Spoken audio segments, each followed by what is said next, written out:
El nuevo presidente Lyndon Johnson creó la Comisión Warren para esclarecer el asesinato de Kennedy. Pero curiosamente se confió la investigación a Allen Dulles, cuando todos sabían que Kennedy y él se odiaban y que Dulles había perdido su puesto por culpa de Kennedy. Dulles se dejó filmar en Dallas. Charles Cabell, el que fuera subdirector de la CIA, le ayudó con las investigaciones. Cabell era hermano del alcalde de Dallas. Unos meses más tarde, el juez Warren falló sus conclusiones en presencia de Lyndon Johnson. No hubo ningún complot. Harvey Oswald actuó en solitario. Allen Dulles hizo cuanto pudo para que fracasase la Comisión Warren. No es de sorprender, sobre todo si se quiere que no se sepa nada. Y eso era lo que él quería. Di instrucciones a la CIA de que todas las informaciones estuviesen disponibles. La CIA vació prácticamente todos sus informes sobre el asesinato de Kennedy. Y no había ni una sola prueba de conspiración, y menos aún de la implicación de la CIA en el asesinato. No puedo ni siquiera imaginar a la CIA implicada en el asesinato de un presidente americano. Sobrepasa la peor de las fantasías. Este asunto se convirtió en un objeto de culto. Yo no he encontrado nada que me haya parecido convincente, ni nada que me haya demostrado lo contrario. El Congreso gastó $6 millones en la investigación. Cuando asumí la dirección del FBI, me hicieron llegar una cinta que daba a entender que había un segundo francotirador enfrente, en la colina. Es interesante. Cuando yo entré en la CIA descubrí que un francés pretendía saber mucho sobre el asesinato de Kennedy. No puedo decirles más, solo que había dado muchos detalles. Yo tenía muchas ganas de leer su testimonio, por simple curiosidad, a título personal. Así que solicité el informe. Me respondieron que era un informe clasificado top secret, muy delicado, sellado con unas grandes cintas negras, y que nadie podía consultarlo a excepción del director de la CIA o del responsable de operaciones. Esperé al sábado siguiente, que estaba de guardia, y redacté una carta de autorización para consultar el informe. Luego la deslicé entre los formularios que tenía que firmar el director de operaciones. Los dejé en su despacho. Él tenía mucho trabajo y firmó todo sin leerlo. Por fin tenía permiso para consultar el informe. Era un informe enorme, 12 tomos dedicados exclusivamente al asesinato de Kennedy. Pero cuando me presenté, me devolvieron la carta diciéndome: lo sentimos mucho, hemos perdido el informe. Ha desaparecido.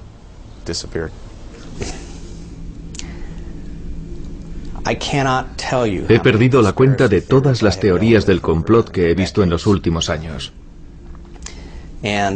Yo solo sé que todas estas historias no tienen fundamento, porque aquí en Washington nadie sabe guardar un secreto, y menos aún durante tanto tiempo.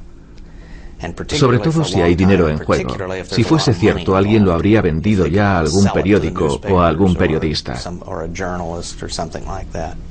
Nadie puede guardar también un secreto. Habría sido necesario que miles de personas, en el FBI, en la CIA, en el Ejército, en el Pentágono, guardasen el secreto del asesinato de Kennedy. Lo cierto es que el asesinato de Kennedy sigue siendo el mayor secreto de América. No sabemos lo que realmente pasó. Meses después del asesinato de Kennedy, Lyndon Johnson puso en tela de juicio el plan de retirada de los asesores militares americanos en Vietnam, concebido por el desaparecido presidente. Le dijo a un general que se impacientaba: elíjanme y tendrán su dichosa guerra.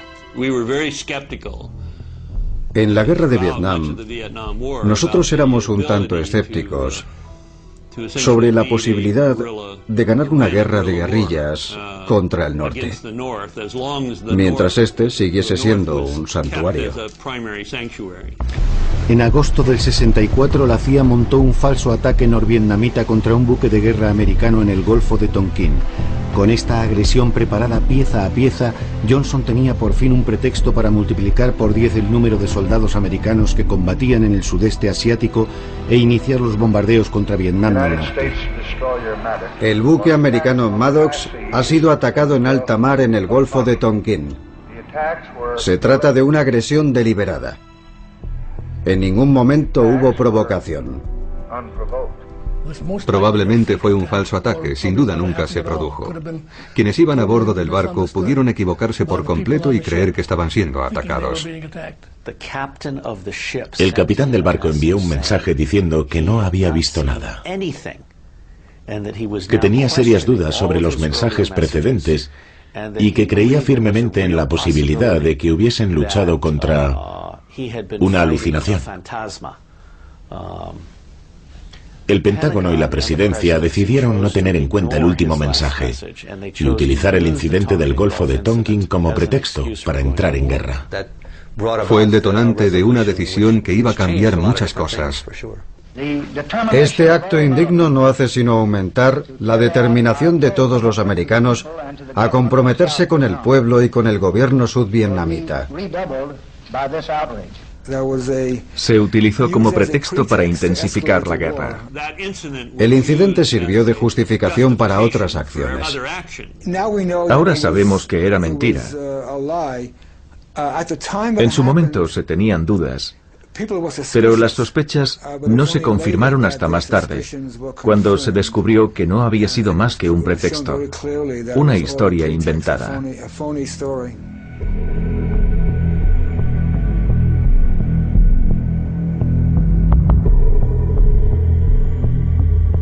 En Vietnam se puso en marcha la Operación Fénix.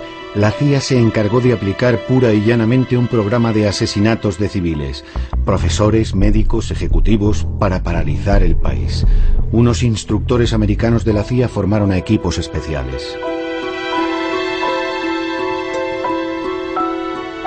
Para aterrorizar a la población, los escuadrones de la muerte firmaban cada asesinato. Después de cada acción colocaban una carta de la baraja, el as de picas, a la vista en los cadáveres. La mayoría de las víctimas fueron torturadas antes de ser ejecutadas. William Colby, el responsable de la CIA que dirigía la operación, fue nombrado director de la agencia unos años más tarde. El objetivo de la Operación Fénix era destruir la infraestructura norvietnamita. Querían eliminar a cualquier persona que tuviera el mínimo contacto con el Vietcong. Era una operación clandestina que nos ordenaron cumplir para poner trabas a los esfuerzos norvietnamitas.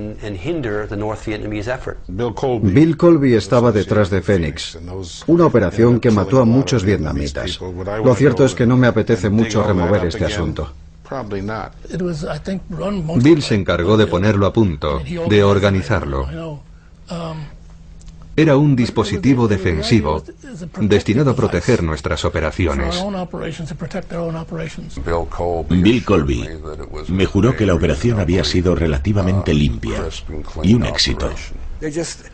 Sencillamente mataron a todo aquel que presuntamente tuviese la mínima relación con el Vietcong. Y no me refiero solo a soldados, sino también a civiles. Fue una masacre espantosa. Pueblos estratégicos, pacificación del campo, en general todo fracasó en un contexto revolucionario. Formaba parte de un conjunto de prácticas. En Vietnam, Lyndon Johnson se metió en un atolladero. I got a letter from LBJ that said this is your lucky day, time to put your khaki trousers on. We've got a job for you to do. Dean Rusk has caught the Asian flu and we are sending you to Vietnam. En 4 años el cuerpo expedicionario americano pasó de 20.000 hombres a 540.000. Un ex empleado del Pentágono proporcionó al New York Times un informe confidencial sobre el origen del compromiso americano con Vietnam y las mentiras de la administración Johnson. Invadimos Camboya, bombardeamos Camboya y el Pentágono falsificó documentos para demostrar que solo bombardeamos Vietnam. Confundieron una guerra civil con una guerra contra el comunismo. 55.000 americanos se dejaron la vida en esta aventura y 1 millón de vietnamitas. Los Estados Unidos violaban las convenciones de Ginebra, cometían crímenes de guerra y el pueblo americano no era consciente de que se estaban cometiendo crímenes de guerra en su nombre. Muy pocos sabían todas las cosas terribles que había hecho la CIA. La operación Caos, que se inició con Johnson y se amplió con Richard Nixon, tenía como objetivo a los izquierdistas, a los subversivos, acusados de estar manipulados por potencias extranjeras. La CIA llevaba años espiando, poniendo escuchas, vigilando a más de 10.000 americanos, profesores, estudiantes, periodistas, políticos. Unidades especiales de información efectuaban robos, pesquisas, abrían el correo de ciudadanos cuyo único crimen consistía en estar en desacuerdo con la política de su gobierno. No solo la CIA. Todos los servicios de inteligencia espiaban a los estudiantes y abusaban de su poder. El FBI investigaba a grupos solamente por lo que eran, sin tener ni una sola información que sugiriese que dichos grupos fueran ilegales, realizasen actividades ilegales o las preparasen. Desmantelar toda forma de protesta e interrumpir todas las discusiones contra la política del gobierno formaba parte de la Operación Caos. Sus objetivos eran los movimientos pacifistas y ciertos periodistas. Algunos fueron sometidos a escuchas. Muchas personas acabaron en el punto de mira de esta operación, que consistía en redactar listas de enemigos potenciales, una acción que goza de una larga tradición en este país. Yo estuve implicado en la intercepción del correo. Cuando me convertí en director, suprimí esta práctica. Yo no creo que un servicio de información americano pueda tener como objetivo a los americanos. Existe una diferencia entre espiar a terroristas y violar la vida privada de sus propios ciudadanos. La CIA lo hizo por orden del gobierno Johnson, y quienes acusaron a la agencia habrían hecho mejor denunciando al presidente Johnson y a su administración. Espiar a tus compatriotas parece un comportamiento contrario a los fundamentos de la Constitución de este país. Sin embargo, fue una práctica corriente de Hoover, Van Demon y Nixon. Todos lo hicieron. Richard Nixon convirtió esta práctica en una de las bases de su política. Ese es el escándalo. Con Nixon vivimos un periodo en el que se burlaban las leyes y la CIA estaba implicada. El 17 de junio de 1972, en plena campaña presidencial, 5 hombres fueron detenidos en el edificio del Watergate disfrazados de fontaneros. Richard Nixon había encargado a unos exagentes de la CIA que inspeccionasen los locales del Partido Demócrata. El portavoz de la Casa Blanca ha calificado hoy el incidente de robo insignificante y ha negado su relación con el presidente. 4 de los detenidos eran cubanos residentes en Miami. El quinto, un exagente del FBI y de la CIA, trabajaba para los servicios de seguridad del Comité Republicano de Reelección del Presidente. Empezaron a filtrarse informaciones sobre la relación entre la CIA y el robo del Watergate. Estaban implicados algunos agentes retirados que en el pasado habían trabajado para la CIA. Estoy consternado por este acto insensato e ilegal. Me he escandalizado al saber que unos empleados del Comité de Reelección están entre los culpables. Cuando le acusaron personalmente, descubrimos sus límites porque al intentar defenderse cometió unos errores muy graves. Al comenzar la campaña para la reelección, Nixon estaba convencido de haber sofocado el escándalo del Watergate. Todos los sondeos le daban como vencedor con una cómoda ventaja. Pero angustiado por 2 periodistas del Washington Post, Nixon pidió a Richard Helms, director de la CIA, que presionase al FBI para que abandonase la investigación y que le encubriese, diciendo que los informes se habían realizado a petición de la CIA. Helms se negó. El criminal era Nixon, no la CIA. Y la CIA se negó a encubrir a Nixon, como él ordenaba. El presidente Nixon utilizaba a la CIA para bloquear la investigación del FBI. Quiso que la CIA firmase un documento y yo me negué. Nixon le pidió a Helms que lo hiciera, pero Helms le dijo que no, que la CIA nunca se vería implicada en el caso y que ellos nunca dirían que se trataba de seguridad interior, y Helms perdió su puesto. Richard Helms, el director de la CIA más popular, era en realidad el peor. Todos le adoraban. Le llamaban el director Tefal porque todo lo que era molesto le resbalaba, excepto Chile. En 1971, el candidato socialista Salvador Allende ganó las elecciones presidenciales en Chile. Fue demasiado para Nixon, que horrorizado dio carta blanca al director de la CIA, Richard Helms, para impedir que Allende asumiera su cargo. Es una fórmula periodística. Carta blanca. ¿Cuántas veces te dan realmente carta blanca? En cuanto a Allende, Nixon nos encargó que hiciésemos todo lo posible para que no accediese al poder. Y la CIA creó las condiciones necesarias para que el caos se instalase en Chile, un caos económico y social, con el fin de dar un pretexto a los militares para intervenir y derrocar al gobierno. Nadie habló de matar a Allende. Teníamos que intentar que abandonase el poder.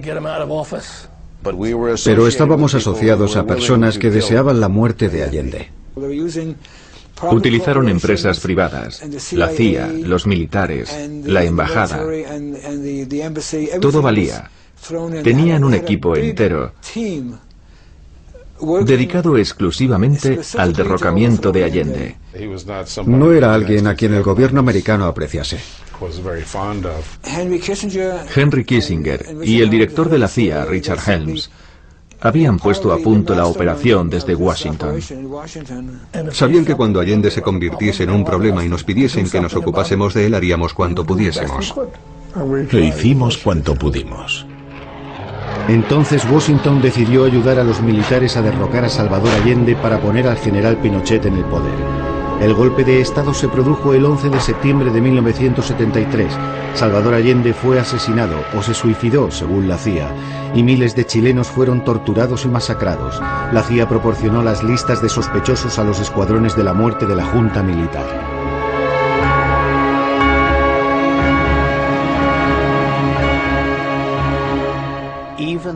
Incluso los agentes de la CIA más experimentados, personas con 20 o 30 años de servicio, no son todavía conscientes de la cantidad de asesinatos y operaciones clandestinas que la CIA ha podido cometer.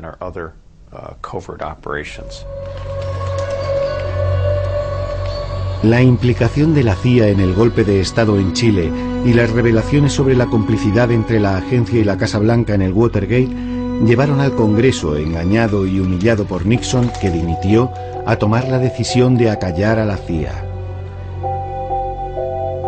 En 1976, las comparecencias de los directores de la CIA ante las comisiones Church y Pike cambiaron por completo a los americanos.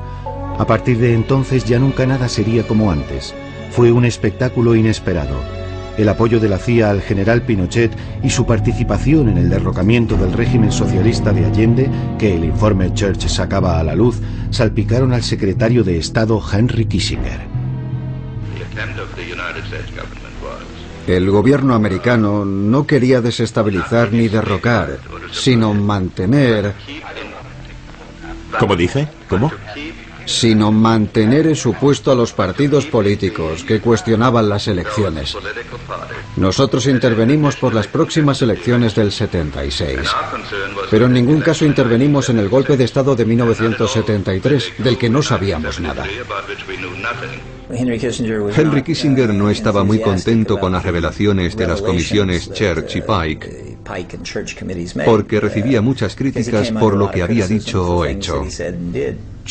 Chile es un ejemplo claro de abuso de poder de los americanos. Un abuso de poder de Kissinger y de las empresas que le empujaban a actuar. Y le llegó el turno a Richard Helms. Nunca había dicho una sola palabra en público ni concedido una sola entrevista. El Washington Post escribió: Helms, en sus declaraciones bajo juramento, estuvo muy cerca del perjurio. Fue el responsable de las escuchas telefónicas, pero tuvo tiempo de destruir todos los informes antes de dejar la CIA en 1973. Señor Helms, ha utilizado usted unos términos un tanto vagos. Intentemos aclararlo. Dice usted que le habló de esta operación. Eso es lo que yo pensaba, pero quizás no haya sido lo suficientemente claro. Pensaba que era necesario que encontrásemos pruebas, y para obtener ese tipo de información había que abrir el correo. ¿Piensa usted que la CIA está por encima de la ley? Nosotros solo intentamos hacer nuestro trabajo, proteger a nuestro gobierno y nuestro sistema de vida. Intento comprender cómo un programa como este ha podido durar 20 años. Se han burlado de las leyes de este país en todos los ámbitos, a nivel de nuestros estatutos, de nuestra Constitución, de las decisiones de la Corte Suprema. Nosotros obteníamos información de las redes extranjeras sobre los disidentes y los terroristas. Lo único que quiero saber es si usted considera que la CIA no debe doblegarse a las leyes en razón de las dificultades que se encuentre. En mi opinión, yo creo que en la vida no todo es blanco o negro. ¿Era usted consciente de la gravedad de la ilegalidad? Lo era. Y a pesar de todo, continuó y prosiguió con el programa. Su declaración, según la cual la operación fue interrumpida, era una mentira. Seguían abriendo el correo. ¿Cómo es posible que el presidente no tuviera ningún control sobre la CIA ni sobre...? Me gustaría hacerle solo una pregunta. ¿Piensa usted que el señor Nixon no estaba al corriente de la operación de intercepción del correo que efectuaba la CIA? Suponiendo que lo estuviera, ¿ni usted ni nadie quiso informarnos de ello? El presidente recibió una nota que le ocultaba la verdad. Pregúntele al presidente Nixon si estaba al corriente o no.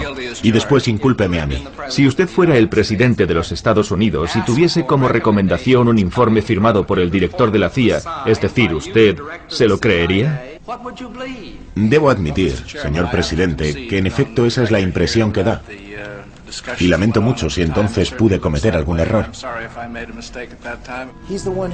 Él estaba acostumbrado a mentir al presidente, al Congreso. Estaba acostumbrado a hacer como si nada le afectase. En la CIA es un héroe. Richard Helms pasará a la historia de la CIA como el hombre que supo guardar un secreto. Y murió llevándose consigo secretos que nunca nadie conocerá. Así son las cosas.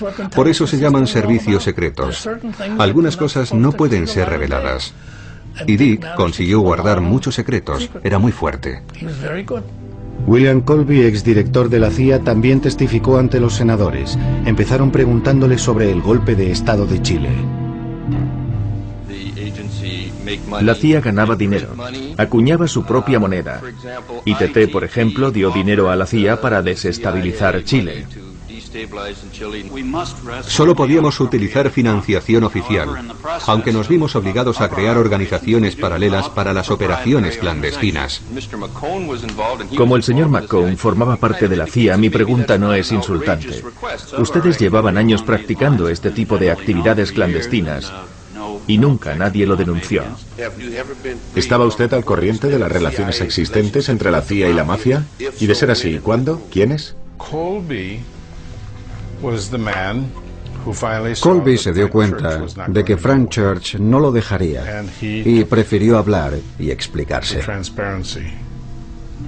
Este hecho cambió para siempre las reglas de la CIA.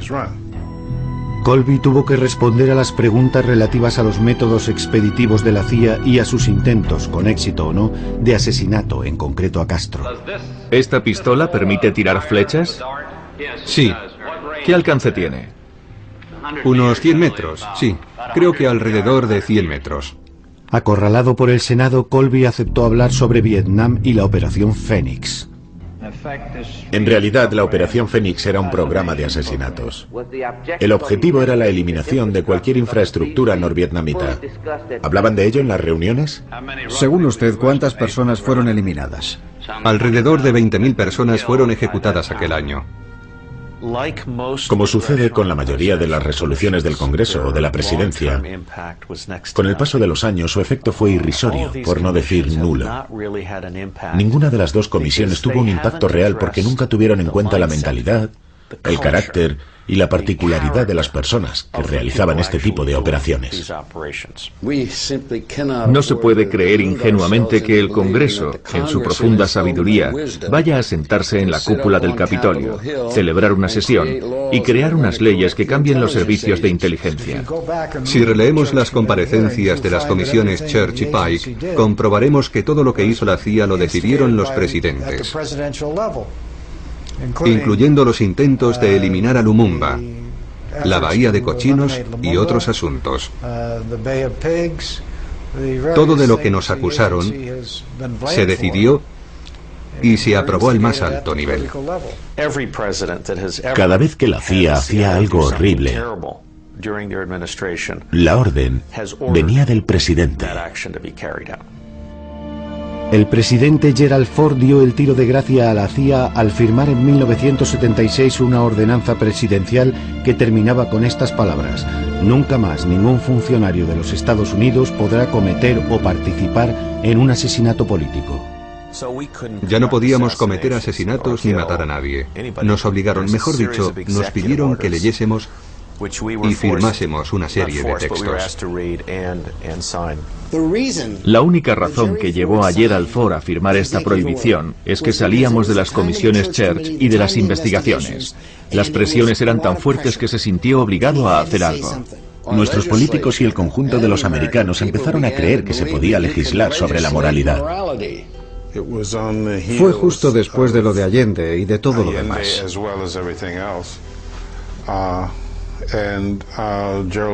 Gerald Ford lo descubrió cuando era presidente y firmó la Orden 12033, que estipula que no habrá más asesinatos. Punto final. Tonterías. Siempre lo han hecho. Si hay que asesinar a alguien por el interés del país, lo volverán a hacer. Todos los gobiernos lo han hecho cuando era necesario, no es nada extraordinario. El asesinato es una herramienta más del gobierno, eso es todo.